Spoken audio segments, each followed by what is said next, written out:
Europe کی غلامی پہ رضامند ہوا تم، مجھ کو تو گلہ تجھ سے ہے، یورپ سے السلام نہیں۔ علیکم، میری طرف سے اور AW فیبرکس کی طرف سے السلام علیکم۔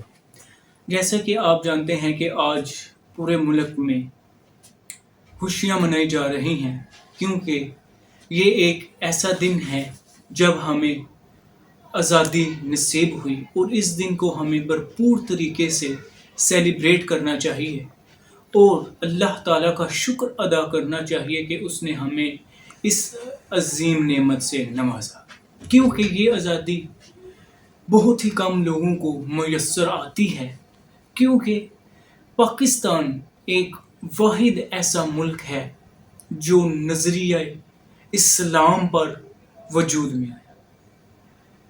پاکستان کو بنانے کا مقصد ہی اسلام کی بقا تھا، اسلام کی بنیاد رکھنا تھا اور مسلمانوں کو یکجا کرنا تھا۔ اب اس دن کو ہمیں اپنی مناسبت کے لحاظ سے، اس دن کی حرمت کے لحاظ سے منانا تو چاہیے، لیکن کچھ حدودوں کا یود میں رہ کر۔ آج بلا وجہ لوگ ایک دوسروں پر تنقید کرتے ہیں۔ میرا ماننا یہ ہے کہ جو مواقع خوشی کے مواقع ہیں ہمیں ان کو بھرپور سیلیبریٹ کرنا چاہیے۔ ٹھیک ہو گیا؟ ان کو بھرپور کیونکہ ہمیں بہت ہی کم مواقع ایسے میسر آتے ہیں۔ اب میں نے کچھ پیچھے کہا کہ ہمیں بھرپور طریقے سے سیلیبریٹ کرنا چاہیے۔ جشن آزادی منانے کا مقصد بالکل یہ نہیں کہ لوگوں کی بہنوں کو چھیڑا جائے، لوگوں کی بہنوں بیٹیوں کے ساتھ بدسلوکی اور نازیبا حرکات کی جائیں۔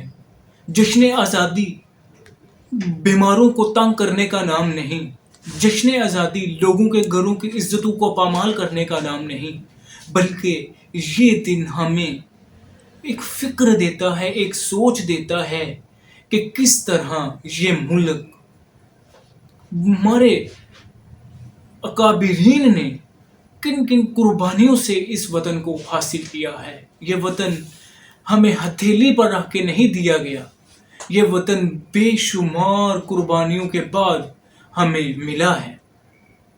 یہ دن بہت ہی سوال پیدا کرتا ہے اپنے ایک اعتبار سے کہ ہم اس ملک میں امن کیسے لا سکتے ہیں، ہم اس ملک کو ترقی کی راہ پر کیسے گامزن کر سکتے ہیں۔ اور کیونکہ یہ دن صرف اور صرف پارٹی اور ہلا گلا کرنے کا نہیں میرے دوستو، میرے بھائیوں، ہمیں اس موقع پر خوشی کا پیغام پہنچانا چاہیے اور لوگوں میں امن کی ترغیب دینی چاہیے۔ اس دن ایسے سیشنز ہونے چاہیے کہ ہم لوگوں میں پاکستان کی جو حقیقی آزادی ہے اس کا نظریہ لوگوں کو سمجھا سکے۔ ٹھیک ہے؟ اب قائد اعظم محمد علی جناح، جن کی انتھک کوششوں کے باوجود کے بعد یہ وطن پاکستان معرض وجود میں آیا، 14 اگست 1947 کو یہ وطن معرض وجود میں آیا۔ اب قائد اعظم کیا فرماتے ہیں نظریہ پاکستان کے تناظر میں؟ پاکستان کے مطالبے کا محرک اور مسلمانوں کے لیے جداگانہ مملکت کی وجہ کیا تھی؟ تقسیم ہند کی ضرورت کیوں محسوس ہوئی؟ اس کی وجہ ہندوؤں کی تنگ نظری ہے، نہ انگریزوں کی چال۔ میرے دوستو، یہ اسلام کا بنیادی مطالبہ ہے جس کی بنا پر آج ہمیں آزاد وطن پاکستان حاصل کرنا پڑا۔ اس کے علاوہ علامہ اقبال، شاعر مشرق، وہ کیا فرماتے ہیں نظریہ پاکستان کے تناظر میں کہ انڈیا ایک برصغیر ہے، ملک نہیں۔ یہاں مختلف مذاہب سے تعلق رکھنے والے اور مختلف زبانیں بولنے والے لوگ رہتے ہیں۔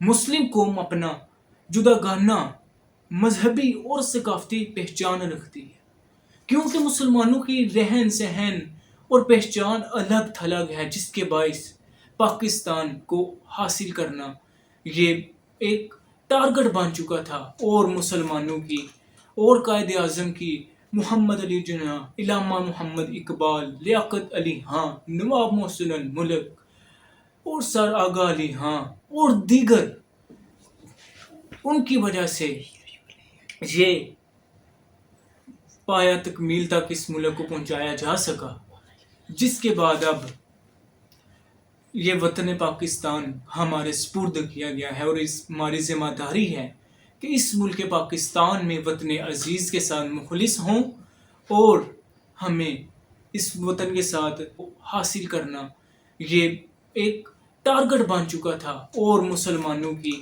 اور قائد اعظم کی محمد علی جناح، علامہ محمد اقبال، لیاقت علی خان، نواب محسن الملک اور سر آغا علی خان اور دیگر، ان کی وجہ سے یہ پایا تکمیل تک اس ملک کو پہنچایا جا سکا، جس کے بعد اب یہ وطن پاکستان ہمارے سپرد کیا گیا ہے، اور ہماری ذمہ داری ہے کہ اس ملک پاکستان میں وطن عزیز کے ساتھ مخلص ہوں، اور ہمیں اس وطن کے ساتھ محبت کرنی چاہیے، اور اپنا مرنا جینا اس وطن کے ساتھ ہی رکھنا چاہیے۔ میری طرف سے اور AW فیبرکس کی طرف سے اپنے تمام دوستوں کو جشن آزادی مبارک کہتا ہوں۔ امید ہے کہ آپ جشن آزادی مبارک بھرپور طریقے سے منائیں گے، اور جس تناظر میں نے آپ کو کہا ہے آپ اس تناظر میں کچھ سوچیں گے۔ مجھے اس چینل سے اجازت دیجیے۔ اللہ حافظ۔